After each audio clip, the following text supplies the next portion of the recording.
Halo, perkenalkan nama saya Farhan. Kali ini kelompok kami akan menjelaskan mengenai audit sistem operasi. Kelompok kami terdiri dari Aris Dwi Putri dan Putri Taslima. Oke, pertama-tama kami akan menjelaskan apa sih itu audit sistem operasi. Audit sistem operasi adalah proses evaluasi dan pengendalian untuk memastikan bahwa sistem operasi berfungsi dengan baik, aman, dan sesuai dengan kebutuhan organisasi. Tujuan utama dari audit sistem operasi meliputi yang pertama memastikan integritas data, yang kedua menjaga keamanan sumber daya sistem, yang ketiga memastikan ketersediaan sistem untuk pengguna yang berwenang, dan yang terakhir adalah mematuhi kebijakan dan standar organisasi. Oke, selanjutnya itu ada komponen utama sistem operasi, yaitu ada 4, ada kernel, file system, user interface, dan driver. Nah, kernel itu apa sih? Kernel itu adalah komponen utama sistem operasi yang bertugas mengelola komunikasi antara perangkat keras dan perangkat lunak. Kernel berfungsi sebagai jembatan untuk mengakses sumber daya perangkat keras seperti CPU, memori, dan perangkat input atau output. Nah, yang kedua ada file system. File system itu seperti struktur penyimpanan untuk mengelola data dan file, yaitu komponen yang menyediakan cara untuk menyimpan, mengatur, dan mengakses data pada media penyimpanan seperti hard disk, SSD, atau penyimpanan eksternal. Yang ketiga ada user interface. User interface itu antar muka pengguna untuk berinteraksi dengan sistem. Nah, user interface ini komponen yang memungkinkan pengguna untuk berinteraksi dengan sistem operasi baik melalui perintah, teks, maupun antarmuka grafis. Nah, yang keempat itu ada driver. Driver itu komponen untuk mengelola komunikasi dengan perangkat keras. Kayak perangkat lunak itu yang bertugas menghubungkan sistem operasi dengan perangkat keras. Tanpa driver, perangkat keras itu tidak dapat dikenali atau digunakan oleh sistem. Tuh. Nah, di sini ada resiko utama dalam sistem operasi, yaitu ada 4. Ya, itu ada unauthorized access, data loss, malicious software, dan system failure. Nah, unauthorized access atau akses tanpa izin ke sistem atau data, yaitu situasi di mana individu atau entitas yang tidak memiliki izin berhasil masuk ke sistem operasi atau data penting. Hal ini dapat terjadi karena kelemahan pada kontrol keamanan seperti kata sandi yang lemah atau celah dalam sistem. Nah, dampaknya apa aja? Yaitu bisa pencurian data sensitif seperti informasi keuangan atau pribadi, yaitu penyalahgunaan sistem untuk serangan lebih lanjut atau pivoting. Nah, bisa kehilangan kepercayaan pelanggan atau pihak terkait. Nah, cara menanggulanginya gimana? Yaitu implementasi multifaktor authentication, penggunaan kata sandi yang kompleks dan sering diperbarui, yaitu pemantauan akses melalui log sistem dan analisis aktivitas mencurigakan, dan yang terakhir penerapan kontrol akses berbasis peran atau role based access control. Nah, yang kedua itu ada data loss. Data loss itu atau kehilangan data akibat kerusakan sistem atau tindakan jahat.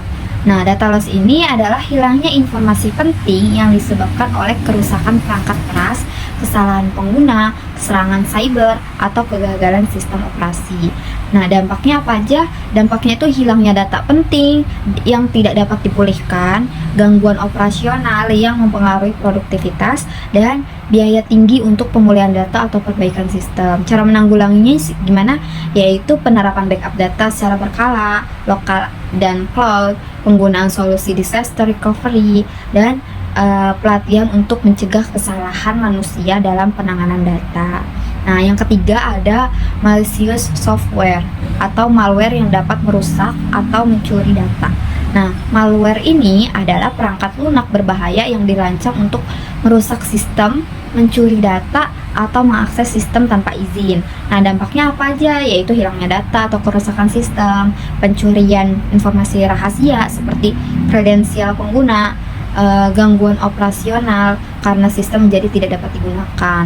Nah, cara menanggulanginya gimana? Yaitu pemasangan antivirus dan anti malware yang selalu diperbarui, melakukan patch management untuk menutup celah keamanan, membatasi instalasi perangkat lunak dari sumber tidak terpercaya, dan edukasi pengguna untuk menghindari phishing atau file mencurigakan.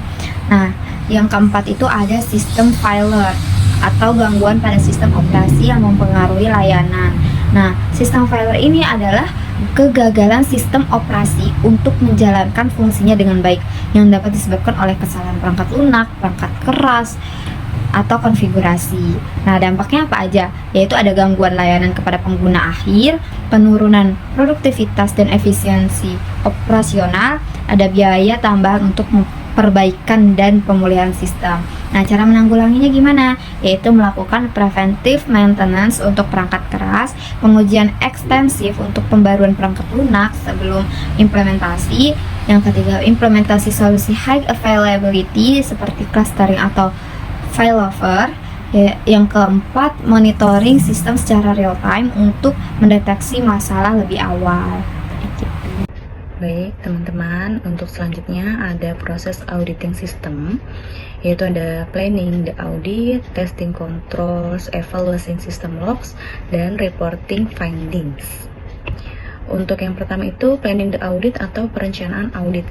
Tujuannya itu untuk mempersiapkan ruang lingkup audit, memahami sistem yang akan diaudit, dan memastikan sumber daya yang diperlukan itu tersedia. Kemudian untuk testing controls atau pengujian controls, yaitu untuk memastikan bahwa kontrol sistem operasi telah diterapkan dengan baik. Tujuannya untuk melindungi data, mencegah akses yang tidak sah, dan menjaga keandalan sistem.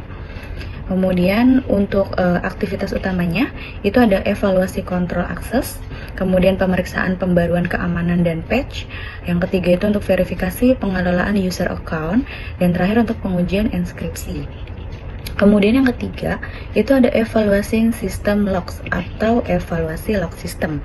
Tujuannya itu untuk menganalisis log aktivitas sistem untuk mendeteksi anomali, pelanggaran, atau aktivitas yang mencurigakan. Yang keempat itu ada reporting findings atau pelaporan temuan.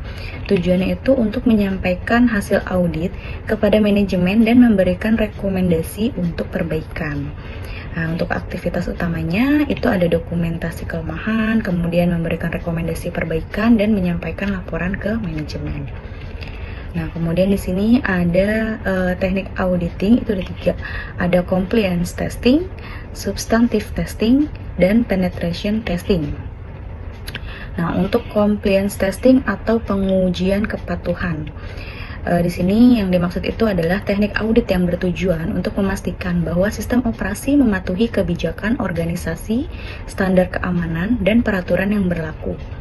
Untuk langkah-langkahnya itu mengidentifikasi kebijakan dan standar, kemudian mengevaluasi dokumentasi, mengadakan pengujian praktis, kemudian memeriksa kepatuhan regulasi.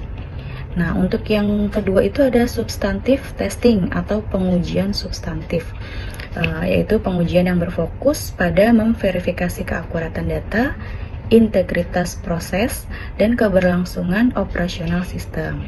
Langkah-langkahnya itu ada sampling data, pengujian proses, uji integritas data, dan evaluasi konsistensi. Dan yang terakhir ada penetration testing, yaitu pengujian penetrasi. Definisinya itu teknik pengujian keamanan dengan mensimulasikan serangan nyata untuk menemukan celah keamanan dalam sistem operasi. Untuk langkah-langkahnya yaitu perencanaan dan persetujuan, kemudian pemindahan kerentanan, eksploitasi kerentanan, dan laporan temuan. Oke, pembahasan terakhir adalah rekomendasi keamanan. Yang pertama, perusahaan dapat mengimplementasikan firewall. Firewall ini merupakan sebuah perangkat untuk memantau dan mengontrol lalu lintas jaringan berdasarkan aturan keamanan yang telah ditetapkan. Apa saja sih manfaatnya? Manfaatnya adalah yang pertama, membatasi akses ke sistem operasi hanya dari sumber yang terpercaya saja. Yang kedua, memblokir lalu lintas berbahaya seperti upaya serangan dari luar. Yang kedua, pembaruan rutin sistem operasi dan aplikasi. Mengapa hal ini penting? Pembaruan sistem operasi dan aplikasi seringkali mencakup patch keamanan untuk menutup kerentanan yang baru saja ditemukan. Yang kedua, serangan siber sering mengeksploitasi kerentanan pada perangkat lunak yang belum diperbaharui. Rekomendasi keamanan yang ketiga adalah pelatihan pengguna untuk meningkatkan kesadaran keamanan. Tujuannya tidak lain untuk mengedukasi pengguna tentang peran mereka dalam menjaga keamanan sistem operasi dan data. Rekomendasi penggunaan keamanan yang terakhir adalah menggunakan autentikasi multifaktor atau MFA. Metode keamanan ini membutuhkan lebih dari satu cara untuk memverifikasi identitas pengguna, yaitu bisa berupa kata sandi dan PIN, menggunakan sidik jari atau pengenalan wajah.